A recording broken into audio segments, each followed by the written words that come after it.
Welcome to the Bay Plenty Referee podcast. I'm Sam. I'm Sean. I'm Jamie.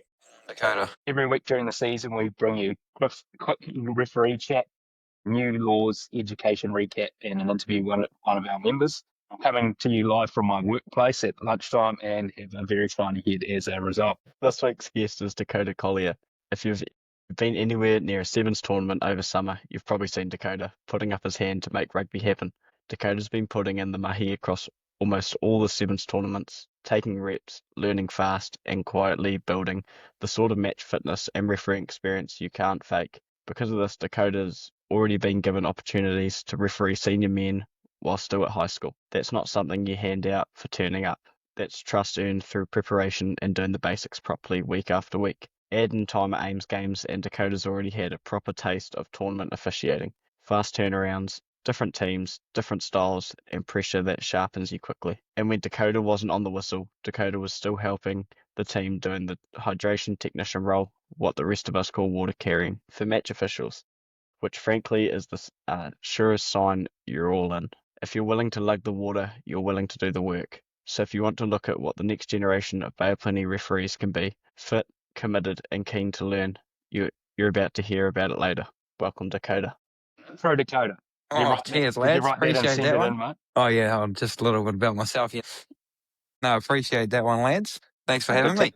Good to have you on. So, Jamie, anything that came across your desk from the games this last weekend? Yeah, mate. So we first round of most of our competitions kicking off, apart from our secondary school and our women's. So Premier Men's and Development kicked off. Colts, Western Bay Seniors, and we still had senior reserves, in both Central Bay and Eastern Bay, and in that Premier competition too. So all cylinders, all go, all firing. So yeah, bit of a busy weekend, but throw in there, we had our Super Rugby game with Moana and the Chiefs that Dakota and myself were there. We blame Dakota for Moana falling over this week. That's an unfortunate turnaround, eh? But mate, just the one red card that came out at the weekend that we dealt with already. So just a straight 2-week suspension for that player. Nice. Yeah, and so Dakota, how was that? Running water for a Super Rugby game. Is that your first time doing that? Different experience, eh? Yeah, it's definitely my first time. Cool to get out there and have a look and have a listen to what the other refs are talking about throughout the game too. So go out, have an experience, have a watch. Good watch of the last season, our last game of the season for Moana Pasifika, eh? Unfortunate turnaround for those fellas though. Yeah, so they're going to see it this season, but yeah, just won't be coming back next year. So, yeah, probably potentially the last chance that you'll get to do that for Moana Pasifika games. Yeah. Nice. Yeah, my game was at Tauranga Sports, so Tauranga and Ōpōtiki, so it was awesome to see Ōpōtiki back up in Prems and to have true Baywide comp for the first time since pre-COVID, I think. It was closer than I think a lot of the pundits thought. It was 35-17, I think, and it was 12 all the second half. And we'll probably blame it on the ref, I reckon. While they had all 15 of their players, there was probably only 5 points difference between the teams, but there was a repeat yellow card infringement late in the first half for Ōpōtiki for offsides. So, yeah, it was a good game, good captains. Ōpōtiki really turned Tauranga, I think. Thought it might have been easier than it was going to be. So, yeah, it was an awesome game to be part of. So much of a good chat there. Sorry? So much of a good chat there, Sam. You nearly lost short. Yeah, no, he was just went away from it. He was just going shaking his head, going yellow cards in the first week. Yeah. And you were on touch as well, weren't you, Jamie? The weekend, I was sub-controller for the Chiefs at the Chiefs Moana game. Oh, for some reason, I thought you were running touch before you headed across. I know. So we had a referee coaches meeting in the morning. Oh, cool. We're trying to align our coaches to the framework and the difference between our aspiring referees and our referees that are just out there to referee every Saturday. Nice. And how did that all go? Yeah, no, good morning. We had about 7 coaches there at the local Gecko production studio in Rotorua. Yeah, so got a good meeting there, and then ended up making my way down to Rotorua Boys to watch the first half of the Waka Mount Premier game and the development game. Pretty busy weekend. Who's going? You talk about your game on Friday. Give us the rundown, Shauno. think I've already kind of talked about it last week, seeing as we filmed like straight after it. Yeah, no, real good game. Just hard footy really from both sides. Because they said to me like just before the game, they're like, "Oh yeah, we'll play 2:35," but seeing as first half goes, we might shorten the second half. But then when it was all tied up at half time, they're like, "Nah, we're playing this whole 70 minutes," and there was no mercy. There was no like kind of typical pre-season throw it around, test it out. Like they were there to play, so that was great. Obviously, with Rotorua preparing to head over to Japan in May for the Sanex Cup over there, they're just trying to get reps in for the boys. I would assume so. Yeah, really enjoyable game. Weather held off, which was great. Yeah, just a good game of footy. Good to get back into it with a good hit out. Anything else from the week? Or should we move on to education? No, nothing else I can think of. Sweet. We'll jump into the education session. So this week, our topic was looking at the tactical pillar of tackle, ruck, maul at the Western Bay meeting, and it comes from the CRRDF, the Community Rugby Referee Development Framework. And so thanks, Jamie, for leading that for us. And so in Rotorua last week, we the technical side of it, and then at the Baywide the week before. So it was awesome to get into that. In terms of that, Jamie, do you want to take us through what is really meant by tactical awareness? Yeah, so I guess going back to last week with Dakota and 2 weeks at a Baywide meeting, we looked at the technical stuff. So that is our law and how we apply that law. And now our tactical awareness, so is it relevant as any other players affected it, the ball and who's under pressure. So that's our process. And then we look at that and we can take that on to, are we making a decision right away in terms of a penalty kick? Are we playing on, or are we playing advantage from that situation that might have occurred? So sometimes the best decision is a non-decision, depending on the relevance of the game, the relevance of the context and the skill level. So we dived into that and then touched on our positioning and what are our 3 different positions that a referee can take up on the field. And I think Pat got really excited about that observe, process, then act, play on little diagrams. So I think I'll add it to the meeting notes, or it might come over across our faces by the magic of AI, but not while we're talking, but actually when it gets uploaded. But yes, I thought that was cool. And what I really liked was those discussions about what's meant by tactical awareness, because I think it's easy to say, but I thought, when that slideshow broke it down into the relevance and materiality of player actions, then impact of the players on the action, and then applying the concepts of dominance and pressure is, I think, a good way of understanding that tactically. And like was said, that this is one of the things that really defines a good, solid referee from a referee who's doing it really well, is not just referring to the book, referring to the game a little bit. And what I really loved was we talked about advantages and the thing, and then at the end we wrapped it up with empathy, which I think is like the real thing that is gets you from being a top referee to being one of the world-class referees. Yeah. So in Rotorua next week on Tuesday, Josh Baker will take you through that, Dakota. Yeah. And the crew in Central Bay. Sean, you missed out because you had another appointment that you had to be at. You had to A birthday party. A 5-year-old's birthday party, apparently. That you had to be at. So you'll have to go back on my training videos, which will come out, and see where you can find those slideshows or presentations, and go back and have a look for yourself. I look forward to it. Are those training videos up yet, Jamie? So I released 2 last week, which was what we talked about last week on the podcast around our availability and our how to find the correct forms. I've just done another one today around the Community Rugby Referee Development Framework, where to find that document. Signing into Line Break, which is New Zealand Rugby's online learning management system, where you'll be able to find all these resources that we'll be delivering at our training and education nights. So that will hopefully be up on YouTube on Friday. Yeah, that was cool, because I pulled the stuff that I talked about for the show notes from that, and because I noticed when you had it, I think it was in Rotorua, that's where you got that information from, and yeah, it was cool to be able to just go through that or look at some of the past sessions, or even if you have a question about something. I think I went back to the GFA one to just have a look through again, and it's cool that it's got both the PowerPoint but also the notes that accompany that and the relevant laws and those sorts of things. If you're like a huge nerd like me who like actually really loves getting into that detail, it was pretty good to be able to do that. So I thought, yeah, hopefully people go and check that out and can get some learning, or maybe they want to look at it before the meeting so that they have all the answers to the questions that you're going to ask. Like we had on Monday night. Yeah. Well, I don't know who that was, but other people in the room obviously had done that, but some of us are just so experienced that we know all the answers already. So those YouTube videos will come out. I'll send the link out on my referee update this week, which will send them to the YouTube, but they'll be on the Bay Plenty Referee YouTube channel. Same as where this podcast will get uploaded to.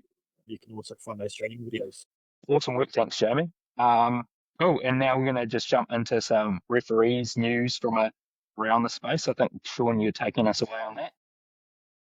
Yeah, so to kick it off, our clubmate Estelle smashed it in her first Women's Six Nations gig between England and Ireland at Twickenham with a massive crowd of about, I think it was 72,000, about something like that. I think I saw her put in the chat there. So she'll be up again this weekend in the Wales and France game in Cardiff, which is a massive couple of weeks officiating what would have to be two of the greatest stadiums in the world, slightly below the standard of the Tauranga Domain and Whakatane Rugby Park. Rotorua International, but still pretty good. So a huge shout out to Estelle. That's pretty impressive to see her over there on the world stage representing the Bay Mafia. Yeah, how good to, like two of those probably dream stadiums to even get to visit and watch a game, but to be able to be a TMO in that like unreal experience. So I think it just shows the types of experience that you can get in refereeing. Even, someone like Estelle who started actually probably quite late, people would say, has had the opportunity to referee first class rugby and now be a TMO over there. And it's just, the amount of work that she puts in, all the calls and all that stuff to get her there. It's just so well, great to see. Sure, Sam can work his AI magic to also put that photo that she sent through into the chat of the. We'll see. Let's get there going.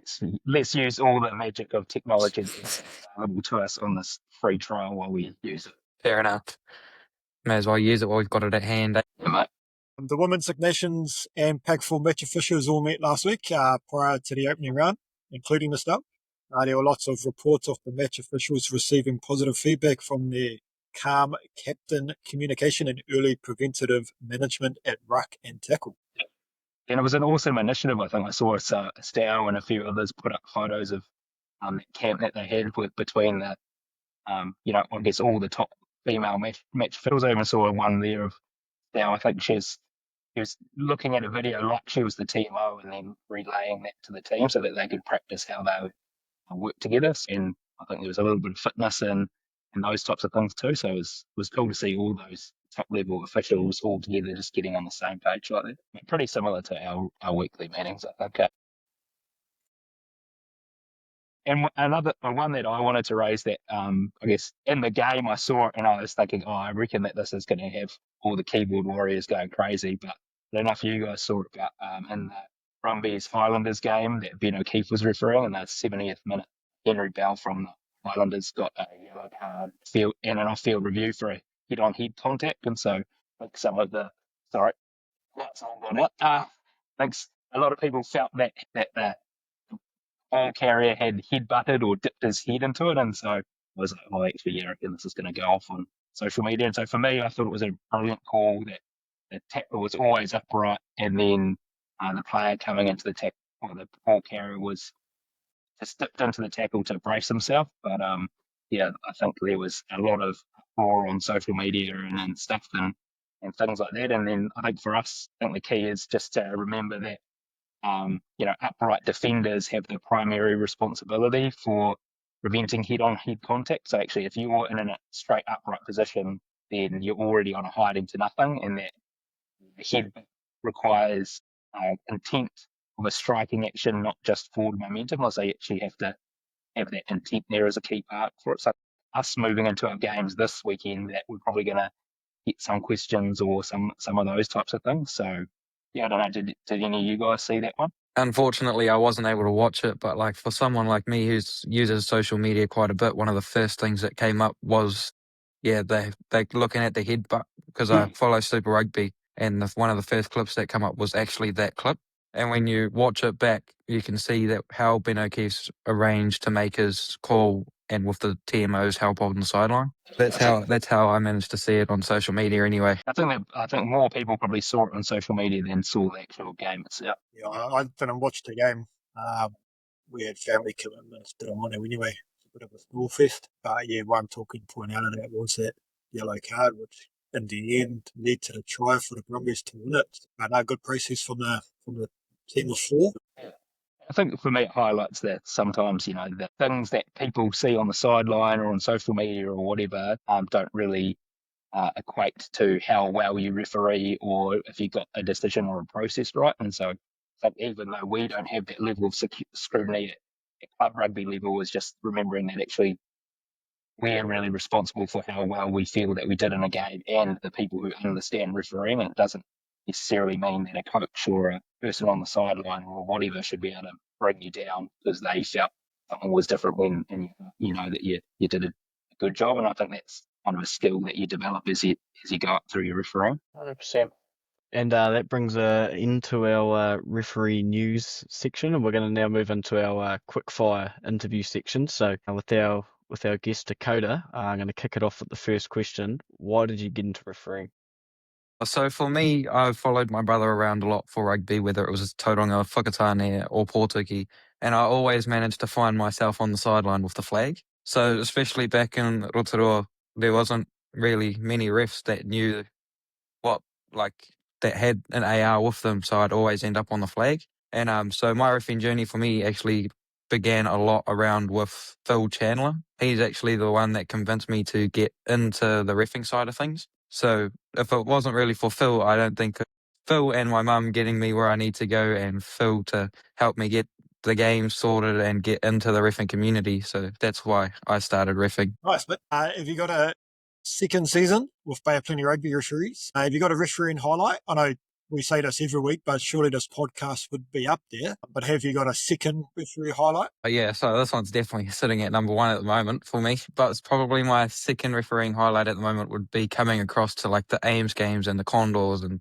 seeing how different people do things to help gain on what I can do better to help get myself up there. So that'd be one of my highlights, is coming across to those sort of things. Mate, just on that, great commitment at Condors last year, I think. I think you were there for the 4 days, the junior tournament and the senior tournament, but you refereed during the day, drove back to Rotorua, worked at your night job. Yeah. Making those 11 herbs and spices outstanding. Obviously staying at home in Rotorua and then drove back to Tauranga the next day, and you did that 4 days in a row. So, it's off to you, Dakota. Big help of mum for that one, eh? She got me where I needed to be. So it helps too, because she's got a work vehicle to help take me where I need to go. And obviously, thanks to Shauno for looking after me on the third and fourth day. I think we ended up in a group together, me and Shauno. There we go. A great commitment, Awesome. my friend. Yeah, great work, Dakota, and thanks to your mum, and thanks to your mum's work as well for providing. So it's awesome. Yeah, that was bloody good. Sam, Where are we up to? Yeah, geez. So I thought I'd already asked my question. Shambles, AI will take care of this one though, so that's fine. So Dakota, what's it like to referee senior men like you got to over the 7th season while you're still at high school? Yeah, it's a bloody surreal feeling, eh? They think that because you're a little bit younger, they look at you a bit different until you're actually on the field. And when they realise that you're out there to do the job and keep the game running in like your own ways kind of thing, they look at you different and they actually show you the respect a lot more than I find the adults show more respect towards myself compared to like the secondary school, because obviously they know that what I'm out there to do and what I'm trying to keep going to keep the game flowing, So I find it reassuring, but a different feeling compared to other refereeing. If that makes sense. No, perfect. Yeah, and I think that is. I think we all find that actually some of those senior men's games are easier to deal with than the testosterone-filled high school boys in particular, but estrogen-filled high school girls and those types of things. And as you get up, I think that type of side of it, I think gets easier. So awesome work on that, Dakota, and you'd really like Sean, in your opportunities that you got through that sevens, and it was awesome to have you on board. I know that I was involved in doing the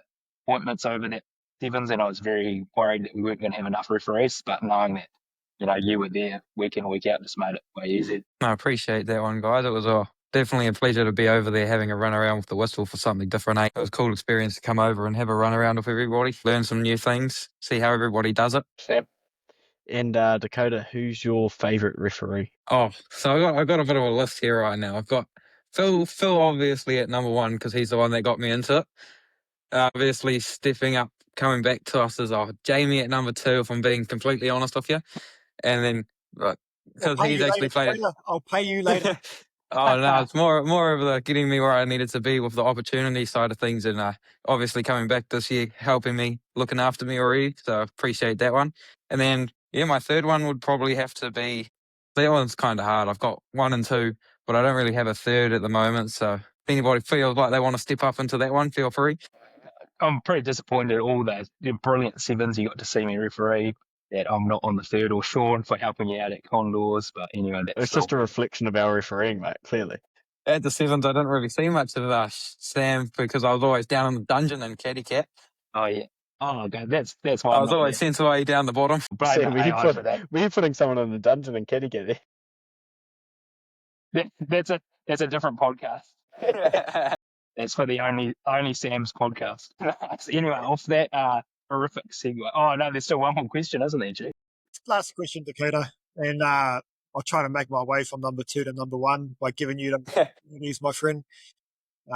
What is your favourite law? So more from the players' reactions, my favourite law would probably be when they're not supporting their body weight, because when you call them out for it and explain them to it, you see what their reaction change from aggressive to, oh yeah, I understand that now, and then they're already back 10 metres. So I say that'd probably be my favourite law for more of the reaction you get from it. Good work, mate. Nice quick fire. And moving into our next segment of Whistler of the Week. Our Whistler of the Week this week, I believe, is Dakota. So I reckon we'd change this up one, actually, because I was just thinking about as Dakota talk, not to take it away from you, but because I'm not one of your top three. Nah, you're all good. I don't really care about hurting your feelings anymore. I reckon maybe the Whistler of the Week should be Phil Chandler for bringing you on and being Dakota's number one referee. I reckon that while we thought Dakota could be the Whistler of the Week, I think Phil might have trumped you, mate. I reckon. Nah, that's a good shout, that one. It's a good shout, that one. Bringing you into the club, I reckon, is definitely worth a Whistler of the Week. Definitely a good scouting option, that one. If anybody needs a scouter, call up Phil, he's got you. Nice. What do we reckon, lads? We reckon Phil's worthy of the Whistler of the Week this week? I reckon. Yeah, that's a yes. I reckon. Nice. And now looking for our week ahead, we've got our second round of the Baywide comp, as well as I think there's one women's pre-season game. We've got our Colts, we've got our development, we've got our local games. So we've got 21 games from my count just before I got here. So I think a huge number of games going on. So everyone hopefully has made their appointments themselves unavailable if they're unavailable, Jamie Bell, so that they don't get told off by Ian, or he doesn't turn up to your house, because I reckon he's probably about to. So Sean, do you have a game this weekend, mate? Yep, yeah, I got a game this weekend. So your first one of the actual season for me, which would be good. Just got got Mount and Tapuki Colts. So yeah, nice little 1 o'clock kickoff before work, which would be lovely. So it should be a good game. Always enjoyable doing Colts. It's fast footy, and I've got quite a few mates that play, especially for the Mount team. There'll be no bias, but there'll be a bit of fun out there, I'm sure. So looking forward to it. But Jamie, hopefully you don't see any of those guys later on in the day while you're at work either, right? Mate, blinkers on, didn't see anything. You could probably still play in there, Greg, couldn't you? Yeah, I could actually. Yep, you'd probably be in the same, mate. Under 85s. Yep, could make a comeback at nearly 50. Oh, for me, I don't have a game this week. On my way, actually, we've got King Country Rugby referees celebrate their 100-year centennial on Saturday night. I was a big part of that, setting that up before I left King Country to come back to BoP. Heading over to Te Kuiti on Saturday to attend that, watching club footy and have our annual dinner, or our centennial dinner. Saturday night, we've got guest speakers of Paul Williams and and Matt Peters from New Zealand Rugby, and then a couple of old boys from King Country as well. So looking forward to that. I did put it in my unavailability after Ian had given me the game about a month ago now, so it's probably still in those bad books. But just hopefully Dakota is going to accept his appointment on Saturday. I'm actually going to do that after this, and then I'm going to head off, go on an adventure. Yes, there we go. What do you got this weekend, mate? So this weekend I'm heading down to Boys High to AR, the first 15 game. Not too sure who they're playing, but good kick off at 12 o'clock, I'm pretty sure the appointment said. Go check that after this. And then after that, I'm probably just going to come home and chill out, watch some Super Rugby. How about you, Sam? Where are you off to? I'm in Tauranga again, actually. I've got Tauranga and Te Puna, so it's Te Puna's first game, and Tauranga gets the pleasure of me again. So I'll be disappointed as soon as they saw that. But no, it'll be good. And I think they've got some junior rugby happening earlier. My son's actually playing on the same field at 11 o'clock.